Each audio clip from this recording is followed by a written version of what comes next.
prazer estar aí com todo mundo, né? João, professor Ayrton, professor Leandro, muito obrigado pelo convite, Ayrton. A minha área não é propriamente avaliação, ela está mais concentrada em política educacional, né? Mas a avaliação, principalmente as avaliações de larga escala no Brasil, nos últimos tempos, tem assumido um protagonismo muito grande na política educacional.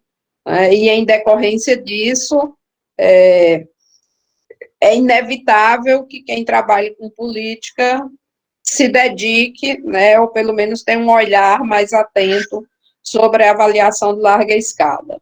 E o que a Ayrton me pediu é que eu falasse sobre as políticas de avaliação de larga escala na educação básica brasileira.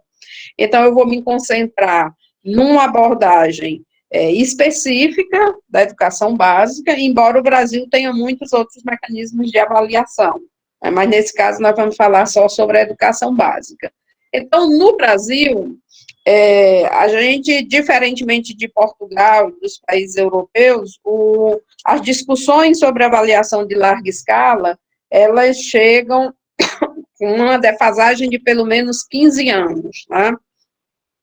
Elas chegam na década, elas se implantam no Brasil e na América Latina, de um modo geral, a partir da década de 90, né, no contexto da globalização e da transnacionalização do capitalismo.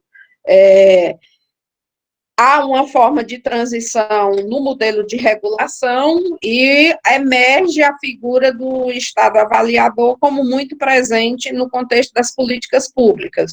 O Brasil não foge à regra, e esse Estado avaliador é gradativamente implementado, tendo nas avaliações de larga escala um dos seus eixos estruturantes na política educacional. Isso, naturalmente, mexe com mecanismos de gestão, mexe com mecanismos de formulação de política, mexe com mecanismos de implementação das políticas, né? E há uma tentativa muito forte de padronizar os modelos educacionais, não só no interior do próprio país, mas transnacionalmente, né? A América Latina hoje, de certa forma, ela segue um modelo muito padronizado de educação, né, inclusive de currículos, e incorpora mecanismos de gestão empresarial na educação. Então, a gente observa que isso vem acontecendo gradativamente, né? O SAEB, que é a primeira grande avaliação de larga escala no país, ele inicia em 92, né? A partir de 95, ele começa a ser aplicado em forma de, usando a metodologia da TRI, da teoria da resposta ao item, o que faz com que a série histórica torne-se possível ser comparada, né? E então a gente vai ter, nesse momento, uma avaliação amostral que os municípios, os estados e as redes de ensino pouco se identificam, né, e essa percepção por parte do governo faz com que esse grande exame nacional se modifique e passe a adquirir um caráter censitário, né? Esse é um desafio. Ao mesmo tempo, o país começa a aderir sistemas internacionais de avaliação, como o PISA, né? Depois começa a participar do TALES, que é uma avaliação de professores, depois começa, ou seja, gradativamente o país vai se incorporando nesse cenário internacional, aderindo às avaliações, principalmente as organizadas pela OCDE, mas por outras instituições transnacionais, no sentido de se regular, né, e de poder comparar seus resultados com os outros países. Esse modelo é um modelo bastante padronizado, né? A situação e os contextos dos países são pouco levados em consideração, e isso dificulta, de fato, as discussões sobre política educacional no âmbito local, porque elas, via de regra, do ponto de vista do governo federal, ou mesmo dos governos estaduais, se discute muito a política educacional a partir do que pode ser medido, não é? A partir do que as avaliações trazem como resultados, né, sem entrar na discussão sobre o seu caráter redutor. Né?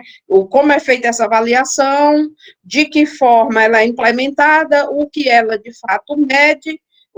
Essa discussão ela caminha numa direção onde você passa a ter, inclusive, redução de currículo, porque as escolas, no afã de atender ao que preconiza as avaliações, restringem a sua ação curricular ao que é cobrado nas avaliações. Então, em decorrência disso, em vez de você ter um currículo pleno, né, com todas procurando atender todas as necessidades que a educação do século XXI demanda, você passa a ter um currículo que se reduz, na maioria das vezes, às matrizes que organizam as avaliações.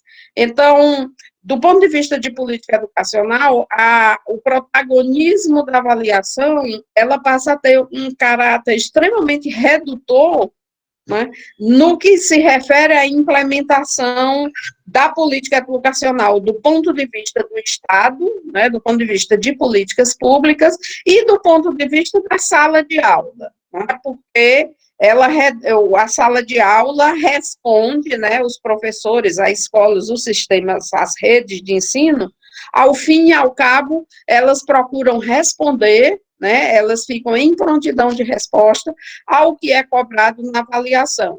E a gente vai ver que isso acontece. Depois eu vou falar um pouco sobre os estados brasileiros, os estados e os municípios, mas isso acontece porque há esses mecanismos de avaliação, essa agenda global, principalmente na perspectiva do Estado neoliberal, associa mecanismos de responsabilização. Então, isso, de fato, faz que o sistema ele seja amarrado organicamente do princípio ao fim, né? A avaliação é padronizada, ela é concebida a partir de determinados marcos específicos, numa tentativa de universalização. Isso faz com que se mude os mecanismos de gestão, né? E no Brasil, tanto na Carta Constitucional como na legislação da educação, a proposta é que a gestão da escola seja democrática e participativa, e aí os mecanismos de avaliação da forma como eles estão sendo estruturados e estão sendo implementados, eles põem em xeque esse conceito de gestão democrática e participativa, né, e trazem em si a perspectiva de um modelo muito mais gerencial, né, inclusive com mecanismos da gestão empresarial na educação, né? E isso mostra, e não é só no Brasil, é no mundo todo, que os sistemas de avaliação têm crescido de uma forma muito assustadora, né? Esses dados foi tirado de um artigo da Martinez Rodrigues, ou Rodrigues Martinez, e mostra que em 13 anos, né, as avaliações mais do que quadruplicaram a sua quantidade, né? Ou seja, de fato, é um movimento global que sofre influência das agências transnacionais, especialmente a OCDE, o Banco Mundial, a Unesco, e nos países em desenvolvimento, esses países são muito sensíveis às percepções, ou às influências, ou à agenda proposta por essas agências, né? E o Brasil não foge à regra, e seus estados subnacionais também não. No caso da América Latina em geral, basicamente essa agenda foi implementada a partir de 4 eixos, né? A descentralização da administração escolar, isso é um fenômeno que advém, no caso do Brasil, com a Constituição de 88, esse movimento de centralização, descentralização, ele permeia a história da educação brasileira, ora mais central, ora menos central, né? No caso da educação, você tem a descentralização da gestão ao nível da escola, mas a descentralização do recurso não necessariamente se dá até o nível da escola, né? Você já tem contradições ou distorções, né, ou descompassos nesses processos de descentralização. Você amplia os exames de uma forma exacerbada, né, e, nesse sentido, os exames de avaliação de desempenho, eles têm sido muito mais intensificado do que as avaliações institucionais, né? Você tem mecanismos de gestão que em princípio, promovem a participação da comunidade, mas se a gente for discutir de que forma se dá essa participação e a partir de que parâmetros, não se tem estudos muito profundos sobre isso, mas é uma participação muito dirigida, né, o que se percebe em alguns estudos em que essa discussão emerge, né, ou às vezes não é uma participação qualificada, né, e de fato tudo isso tem impactado de uma forma muito efetiva no trabalho docente, né. O trabalho docente tem sido reestruturado em função das avaliações, porque quando se discute principalmente a avaliação de desempenho, o protagonismo desse processo ocorre eminentemente na escola. E na escola, o professor é o principal vetor, o principal ator responsável, em última instância, pelos resultados de desempenho dos seus alunos, né? Então, a avaliação de larga escala, ela traz uma nova concepção de gestão que está prevista ou está imbuída na reforma do Estado, né? Essa reforma do Estado reconfigura o papel da gestão das políticas públicas e destaca a prevalência ou uma postura do Estado avaliador, né? Esse modelo é um modelo que acontece nos países da comunidade europeia, e especialmente nos Estados Unidos, já nos anos 80, né, a concepção e a difusão desse modelo neoliberal se dá exatamente no governo da Margaret Thatcher na Inglaterra e do Ronald Reagan nos Estados Unidos, e a gente começa a sentir todo esse movimento chegando aqui no Brasil a partir dos anos 90. Ele chega nos anos 90, ele se intensifica a partir dos anos 2000, e especialmente com a criação de um indicador de desenvolvimento da educação básica, o nosso famoso IDEB, em 2007, né? Essa face do Estado avaliador, essa face da responsabilização, né? Essa face da gestão gerencial realmente se explicita, né? E se avoluma bastante. Tanto é que hoje, no Brasil, né, uma pesquisa do Schneider em 2017 mostra que 22 estados da federação, no Brasil são 27 estados da federação, 26 estados mais o Distrito Federal. Desses 27, 22 têm sistemas próprios de avaliação. E desses 22, 15 têm associado aos sistemas de avaliação políticas de responsabilização, né? As mais diversas. Vão políticas de responsabilização atribuindo valores simbólicos a políticas de responsabilização atribuindo prêmios e bônus, não é? No caso dos municípios, o país tem 5.570 municípios. A Adriana Bauer fez uma pesquisa em 2015, e desses 5.570 municípios, 4.039 responderam. E desses que responderam, 1.573, portanto, mais de um terço, né, tem sistemas municipais de avaliação, que aí, no caso, há uma discussão semântica sobre, de fato, se o que existe no município é um sistema municipal de educação, mas eles utilizam mecanismos próprios de avaliação. E nessa mesma época, 905 municípios, ou seja, em 2005, eles pretendiam criar seus mecanismos de avaliação. Certamente, uma pesquisa atual, né, em 2019 ou mesmo 2020, vai mostrar que esse número é muito maior. Recentemente, uma doutoranda minha e um ex-mestrando meu fizemos uma pesquisa nos 184 municípios do Ceará.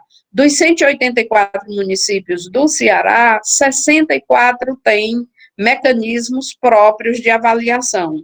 Muitos deles também associados a políticas de responsabilização, como prêmios, bônus, placas, 14º salário para professores e gestores, 15º salário, e assim sucessivamente. No caso do Brasil, as políticas de avaliação, elas têm tido um caráter multiuso, né? Elas têm sido usadas para muita coisa. E um destaque, um fato importante que o professor Leandro falou, da importância dos estudos longitudinais. No caso brasileiro, nos sistemas de avaliação de larga escala, nós também não temos estudos longitudinais, né? A gente consegue comparar séries históricas, mas não mais do que isso, né? O nosso sistema de avaliação carece dessa dimensão de pesquisas longitudinais para a gente entender mais e melhor o que acontece, inclusive com o desempenho desses alunos, né? Já é possível fazer isso, porque os alunos, depois, no sistema de avaliação, já foi criado mecanismos de identificação do aluno, mas não, os pesquisadores não têm avançado nessa área, muito menos as gestões de secretarias estaduais ou municipais têm se interessado por isso.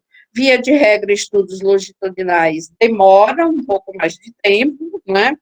E aqui funcionamos muito com o tempo político. O tempo político é o tempo da eleição, o período de gestão de um determinado prefeito, governador ou presidente da República. Isso faz com que o desinteresse pelos estudos longitudinais aconteça, porque são estudos que vão transcender 4 anos e muitas vezes os resultados não vão sair nem para quem assim o decidiu, né? Mas os resultados, os números, né, da nossa avaliação, elas têm servido para avaliar programas, para monitorar, para planejar, e tem sido um campo profícuo de fomento a grupos de pesquisa, principalmente nas universidades, né? A partir de 2005, a sua extensão para a dimensão censitária permite fornecer informações às escolas sobre a aprendizagem dos alunos e definir as estratégias de formação continuada.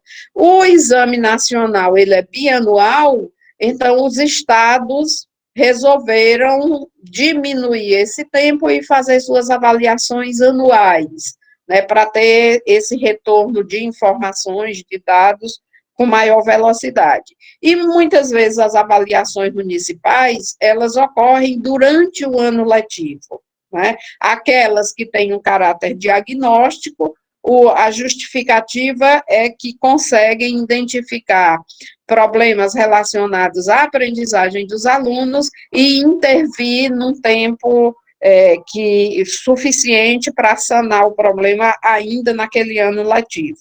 Então, esse retorno das informações às escolas, muitas vezes acontece de uma forma bastante contínua, porque quando a escola não está recebendo feedback das avaliações municipais, ela está recebendo das avaliações estaduais ou das avaliações nacionais, né? De fato, hoje no Brasil, nós temos uma sanha avaliadora.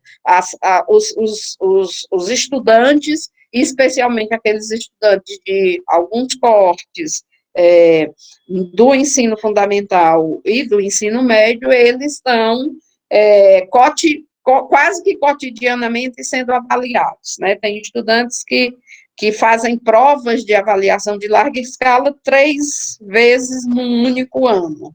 Né? A pergunta é que tipo de estressamento, que tipo de desgaste, que tipo de rejeição, inclusive, esses alunos oferecem a esse tipo de exposição a essas avaliações. Né?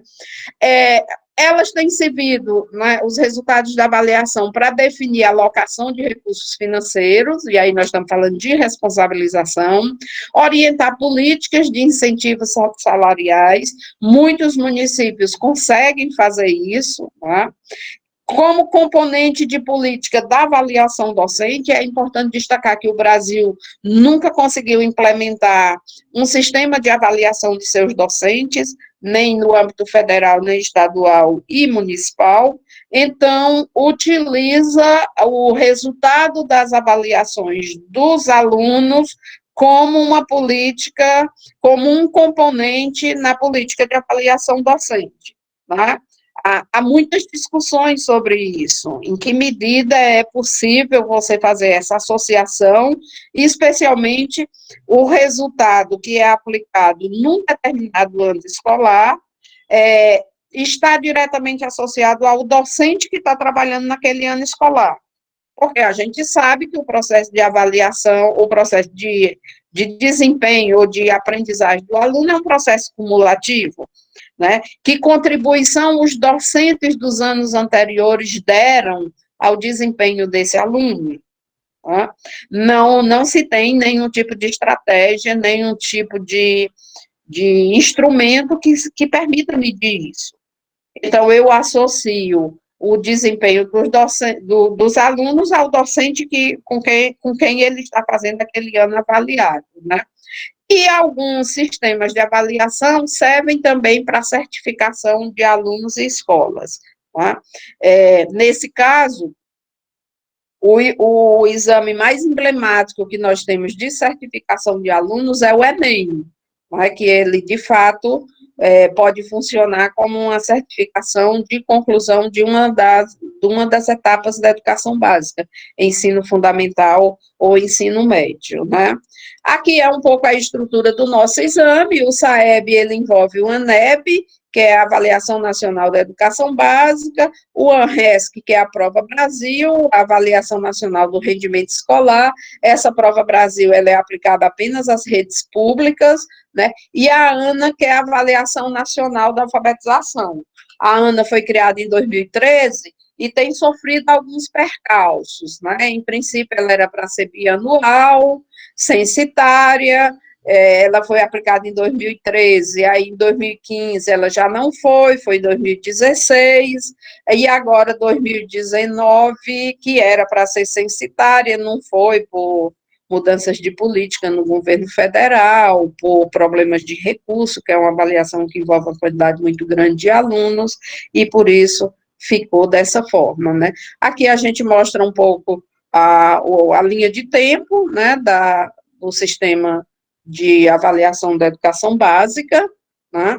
Esse sistema, o sistema como tal, né, não está criado por lei ainda, é uma grande discussão com a aprovação desse novo Fundeb, né, criar realmente um Sistema Nacional de Avaliação. O que nós temos é o SAEB, e que ele procura dar conta, né, de todos os mecanismos ou todas as estratégias que envolvem a avaliação da educação básica. Mas, do ponto de vista formal, legal, esse sistema ainda não existe. No fim do governo Dilma, em 2016, saiu um decreto do então ministro à época, Aloysio Mercadante, criando esse sistema, mas assim que mudou o governo, esse decreto foi cancelado, né, e deixamos de ter a formalização desse processo, que agora retoma com a criação do Fundeb. Ele está previsto em lei, que deve ser criado, o artigo 9 da LDB prevê a criação desse processo, mas ainda não avançamos, né? Então, o que a gente vê é que esse movimento de avaliação, ele chega no Brasil de uma forma muito intensa, né? Aparentemente, quando a gente olha nessa perspectiva do governo federal aplicar uma avaliação bianual, os governos estaduais aplicarem suas avaliações anuais e os governos municipais terem ainda seus mecanismos de avaliação, parece uma duplicidade, não só de esforço, como um gasto, né, um investimento na mesma coisa várias vezes. Né? Os argumentos, no entanto, são que as avaliações estaduais, elas demoram muito, o tempo delas, o tempo entre elas é grande, o que faz com que os sistemas de ensino tenham respostas muito distanciadas no tempo. E, por isso, a necessidade dos estados terem um mecanismo mais rápido, que no caso é a avaliação anual, e os municípios terem seus mecanismos durante o ano letivo, uma forma de coletar informações mais rápidas, a ponto de conseguir intervir de uma forma mais imediata, visando a melhoria da aprendizagem. Então, é esse o cenário que nós temos na educação básica, é um campo de pesquisa muito profícuo, né? É um campo que está se atualizando e se adaptando frequentemente ao que vem acontecendo no cenário internacional, né?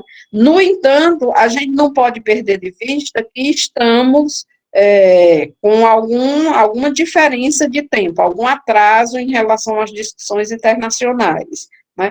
Resistimos bravamente a adoção, né? Resistimos no sentido de conseguimos avançar na adoção de políticas fortes de responsabilização, quando alguns países ou os estudos realizados nesses países mostram que a responsabilização ela tem um limite. Não é?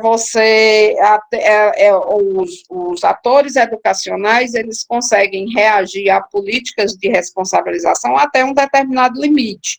Depois disso, essa relação começa a se esgarçar e os efeitos começam a ser bem menores do que o que se esperava. Estamos a esperar, né, a ver como isso vai acontecer aqui no Brasil. Então, o que nós temos de avaliação da educação básica são enormes desafios pela frente, os indicadores resistem a alterações substantivas, né?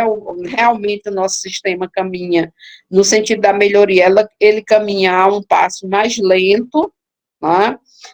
É um sistema grande, complexo, né? Porque o Pacto Federativo Brasileiro é organizado de tal forma que é o que alguns autores chamam da relação federativa tridimensional. Então, o governo federal pensa políticas, os estados pensam políticas e os municípios pensam políticas, né? E nisso tudo, a implementação e a busca por melhoria dos resultados fica realmente numa situação bastante complexa. Né? Então, é isso.